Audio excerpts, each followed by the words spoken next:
Revelações de Nossa Senhora Santa Brígida acerca da dolorosíssima paixão de Nosso Senhor Jesus Cristo. Chegada a hora da paixão de meu filho, seus inimigos o prenderam, dando-lhe golpes em seu pescoço e em seu rosto, e, cuspindo nele, o escarneciam. Além de o despirem, prenderam suas mãos em uma coluna, atando-as sem misericórdia. E assim, se encontrando com esta sorte, nu por completo padeceu a vergonha de sua nudez. Diante de seus amigos, seus inimigos que o cercaram, e começaram a açoitar o seu puríssimo e santíssimo corpo. Ao primeiro açoite, eu, que em espírito era a que mais estava perto dele, caí por terra como morta, e quando retornei a mim, vi seu corpo açoitado e ferido, podendo ver os ossos de suas costas por entre as feridas.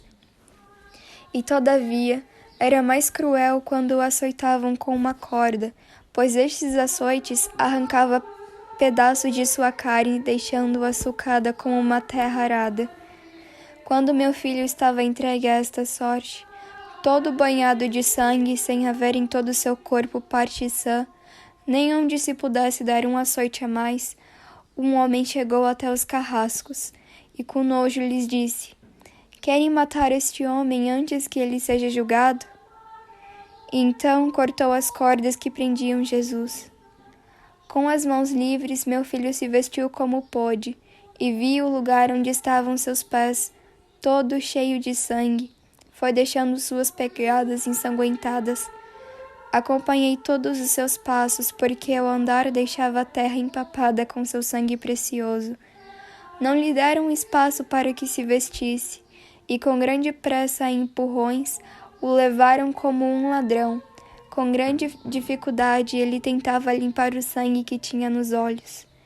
Depois de haverem-no condenado, puseram sobre os ombros a cruz, e tendo-a levado um pouco, tomaram outro para que o ajudasse. Enquanto meu filho caminhava até o lugar onde havia de morrer, recebia golpes no pescoço e outros na face, e eram golpes dados com tanta força e veemência que assim eu podia ouvir claramente os sons dos açoites. Ao chegar junto com ele ao lugar de sua paixão, vi todos os instrumentos com que haviam de dar-lhe a morte. Assim meu filho esteve ali. Desnudou-se ele mesmo de suas vestes enquanto seus carrascos diziam: "Estas roupas são nossas, e não tornará a colocá-las porque está condenado à morte." Estando ele completamente nu, recebeu de alguém que se encontrava por ali um pano, para que pudesse cobrir parte de seu corpo exposto, o qual fez com muita alegria. Depois os cruéis sacerdotes lhe agarraram e o colocaram na cruz, cravando a mão direita no buraco pelo qual fora feito, e atravessando a mão dele pela parte em que os ossos estão mais unidos. Depois, atando cordas ao pulso da outra mão, esticaram o seu braço com violência e pregaram da mesma maneira. Logo também pregaram o pé direito e sobre ele o esquerdo com cravos que, de tal modo, todos os seus nervos e veias se estenderam e rasgaram. Puseram a coroa de espinhos em sua santa cabeça e apertaram de tal forma que, com o sangue que saía, seus olhos se encheram, seus ouvidos se obstruíram e toda sua barba foi afetada com o mesmo sangue que por ela corria. Quando meu filho, que se achava dessa maneira cheio de sangue e cravado na cruz, compadecendo-se de mim, que estava chorando junto a ele, fitou os olhos cheios de sangue em João, meu sobrinho, e pediu-lhe que cuidasse de mim. Neste momento, ouvi uns que diziam que meu filho era ladrão, e ouvi outros ainda dizendo que era mentiroso, e outros diziam que não havia outro homem mais digno de morte do que ele. E com isso minha dor se renovava. Mas como lhe havia dito, ao primeiro golpe que deram no cravo que o pregaram, caí como morta. Minha visão escureceu e meus pés tremiam, e por causa de tanta dor que sentia, não pude vê-lo até que terminaram de pregá-lo. Pus-me de pé e vi meu filho pendurado na cruz como se fosse um miserável. E eu, tomada por tal agonia, apenas podia ficar de pé e mais nada. Quando meu filho me viu com seus amigos chorando inconsolavelmente, clamou por seu pai com voz chorosa e alta, dizendo: Pai, por que me abandonaste? Era como se dissesse: Não há quem tenha misericórdia de mim senão vós, meu pai. Então se puseram os olhos meio mortos, as bochechas afundadas na face e o semblante fúnebre, a boca aberta e a língua cheia de sangue. A barriga estava grudada nas costas, como se no meio não tivesse entranhas. Todo o seu corpo estava roxo e debilitado pelo sangue que havia derramado. Seus pés e mãos abertos e estendidos se adaptavam à forma da cruz, e eu podia ver seu cabelo e barba tomados pelo sangue. E ainda assim, estando seu corpo tão maltratado e ferido, somente seu coração se mantinha vigoroso, porque tinha uma excelente e robusta natureza, visto que de minha carne tomou um corpo muito puro e perfeitamente forte. Tinha uma pele tão terna e delicada que, por menor que fosse o golpe que recebesse, no lugar saía sangue. E este sangue era tão delicado que se podia vê-lo por sob sua pele, como por um cristal. E como meu filho era de tão forte constituição fisiológica e de natureza, lutava a vida com a morte em seu dilacerado corpo, pois a dor de seus membros e nervos destroçados subia a seu robusto e incorrupto coração, e o maltratava com indescritível dor e tormento. Em outras vezes, a dor de seu coração entrava por entre os membros dilacerados. Com isso se prolongava sua amarga morte. Tomado por tamanhas dores que não cessavam, viu chorosos seus amigos, os quais prefeririam padecer aquela pena em si mediante seu auxílio e até arder para sempre no inferno, do que vê-lo padecer de tal maneira. A paixão de meu filho era a causa da dor de seus amigos, e excedeu a toda a amargura e tribulação que sofreu tanto no corpo como no coração, porque os amava muito ternamente. Então, com a demasiada aflição de seu corpo, clamou ao Pai de parte de sua humanidade, dizendo: Pai, em tuas mãos entrego o meu espírito. Quando eu, sua aflitíssima mãe, ouvi essas palavras, tremeram todos os meus membros com amarga dor, que atingiu o fundo meu coração já doloroso. E quantas vezes eu pensava nessas palavras, soava como de novo em meus ouvidos. Chegando a hora de sua morte, seu coração despedaçava-se por causa da violência das dores. Todos os seus membros tremiam. A cabeça, levantando-se um pouco, tornava a cair. A boca estava aberta e sua língua banhada toda em sangue. Suas mãos se fecharam de forma a ficar contraída, pois nela havia os cravos, e assim seus pés sustentavam o peso de seu corpo. Seus dedos e braços se estendiam de certo modo, e as costas faziam grande força na cruz. Chegando ele a esse estado, disseram-me: Maria, seu filho já está morto. E outros me diziam: morreu, mas ele ressuscitará. Depois que todos já tinham se despedido dele, veio um que cravou uma lança no lado de meu filho, com tanto vigor que quase saiu pelo lado oposto. E ao tirar a lança, toda ela estava banhada de seu sangue. Parecia-me então que meu coração havia sido atravessado, assim como havia visto o que acabara de ser feito em meu caríssimo filho. Desceram-no da cruz e o recebi em meus braços.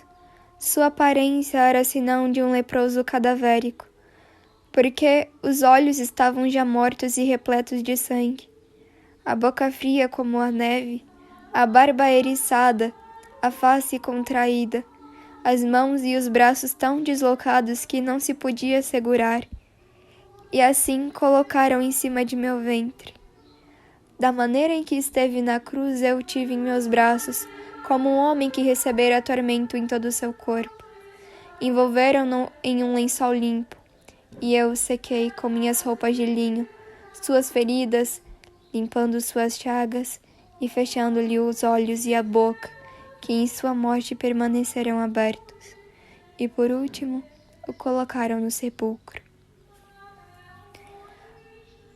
Ama-me de todo o coração, pois eu tenho te amado tanto que com prazer me entreguei por você a meus inimigos, por própria e livre vontade. E minha mãe e amigos entregaram-se juntos a uma amarguíssima dor e pranto. Quando vi a lança, os cravos e os açoites e os demais instrumentos de minha paixão, ainda assim me coloquei a sofrer com alegria. Quando minha cabeça sangrava por todas as partes, desde a coroação de espinhos, assim então meus inimigos se apoderaram de meu coração. Preferiria que o fizessem e o despedaçassem ao ter que perdê-la. Portanto, você seria muito ingrata se depois de tanta entrega não me retribuísse com grande amor. Se minha cabeça foi perfurada e se inclinou por você na cruz, também sua cabeça deveria inclinar-se à humildade. Visto que meus olhos estavam ensanguentados e cheios de lágrimas, assim seus olhos devem apartar-se de todo e qualquer deleite carnal. E da mesma forma que meus ouvidos cheios de sangue ouviram palavras injuriosas, assim afaste seus ouvidos, assim afaste de ouvir mentiras e futilidades, porque minha boca foi forçada a beber vinagre. A sua estará fechada para o mal e aberta para o bem. Minhas mãos foram estendidas e atravessadas com os cravos. Por isso suas obras, que são representadas pelas mãos, devem estender-se aos pobres e a cumprir os meus mandamentos. Teus pais, isto é, os afetos com que você deve vir a mim, devem ser crucificados, afastando-se de todos os deleites mundanos, para que, assim como eu padeci em todos os meus membros de igual sorte, todos os seus se ocupem do meu serviço, porque dando-lhe mais graças que aos outros, quero que me sirva mais que a eles. Quando meu filho morreu, eu era uma mulher com o coração transpassado com 5 espadas. A primeira foi sua vergonhosa nudez. A segunda espada foi acusação contra ele, pois lhe acusaram de traição, de falsidade e de deslealdade. Ele, quem eu sabia que era justo e honesto, e que nunca ofendeu e nem quis ofender a ninguém. A terceira espada foi sua coroa de espinhos, que perfurou sua sagrada cabeça tão selvagemente que seu sangue escorreu até sua boca, sua barba e seus ouvidos. A quarta espada foi sua voz fraca, prestes a morrer na cruz, com a qual gritou ao Pai, dizendo: Pai, por que me abandonou? Era como se dissesse: Pai, ninguém se apieda de mim, somente você. A quinta lança que cortou meu coração foi sua amarguíssima morte. Seu preciosíssimo sangue se derramava tanto quanto espadas transpassavam meu coração. As veias de sua mão foram perfuradas e a dor de seus nervos afetados chegava até seu coração, e seu coração também se virava a recorrer às suas terminações nervosas. Seu coração era forte e vigoroso, ao ter sido dotado de uma boa constituição. Isto fazia com que sua vida resistisse, lutando contra a morte, e que sua amargura se prolongasse ainda mais no cúmulo de sua dor. À medida que sua morte se aproximava e seu corpo chegava ao máximo ante tanta dor insuportável, de repente todo seu corpo se convulsionou e sua cabeça, que ia para trás a todo momento, pareceu erguer-se de uma maneira diferente. Abriu levemente seus olhos semifechados e, por vez, abriu a sua boca de forma que pude ver sua língua ensanguentada. Seus dedos e braços, que estavam muito contraídos, se esticaram. Nada mais houve depois disso. E assim entregou seu espírito e sua cabeça abaixou-se sobre seu peito. Suas mãos correram um pouco em relação ao lugar das feridas, e seus pés tiveram que suportar a maior parte do peso. Então minhas mãos ficaram secas, meus olhos se fecharam em escuridão e meu rosto ficou pálido como a morte. Meus ouvidos não ouviam nada, meus lábios não podiam articular palavra alguma, meus pés não me sustentavam e meu corpo caiu ao chão.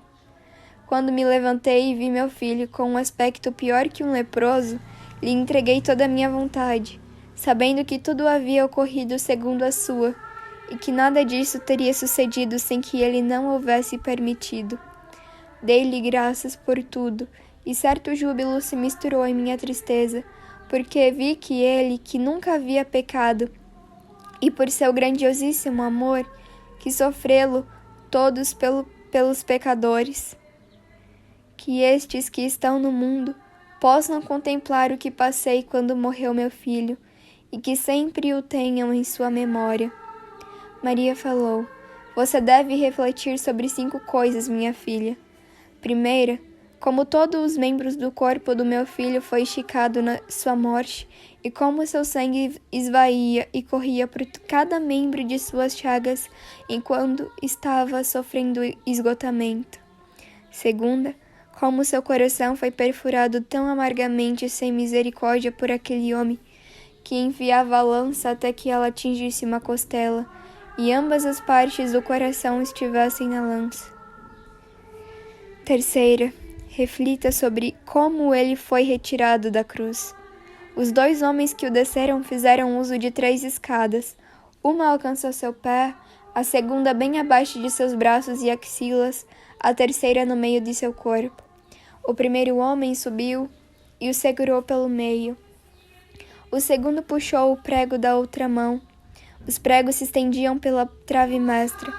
Então o homem que estava segurando o peso do corpo desceu tão vagarosamente e cuidadosamente quanto podia, enquanto o outro homem subiu na escada que ia até os pés e puxou os pregos dos pés. Quando ele foi trazido ao chão, um deles segurou o corpo pela cabeça e o outro pelos pés. Eu, sua mãe, o segurei pela cintura. E então nós 3 o carregamos até uma pedra que eu tinha coberto com um lençol limpo, no qual enrolamos seu corpo. Eu não costurei o lençol, pois eu sabia que ele não decomporia na sepultura. Depois disso, veio Maria Madalena e outras santas mulheres, anjos também, tanto quanto os átomos do sol estavam lá, demonstrando sua devoção ao seu Criador. Ninguém pode dizer quanta tristeza eu tinha naquele momento.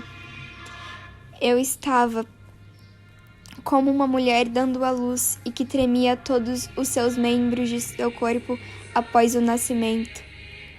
Embora ela mal pudesse respirar devido à dor, continuava alegrando seu coração o máximo que podia, porque sabe que a criança a qual deu à luz nunca mais voltará à mesma provação dolorosa que acabou de passar.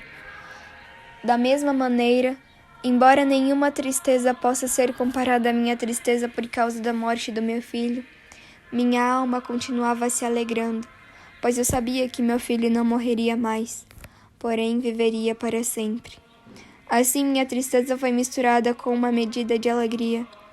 Eu realmente posso dizer que existem 2 corações na sepultura que meu filho foi enterrado. Não é dito que, onde seu tesouro está, também está seu coração? Da mesma forma, meu coração e minha mente estavam sempre na sepultura do meu filho.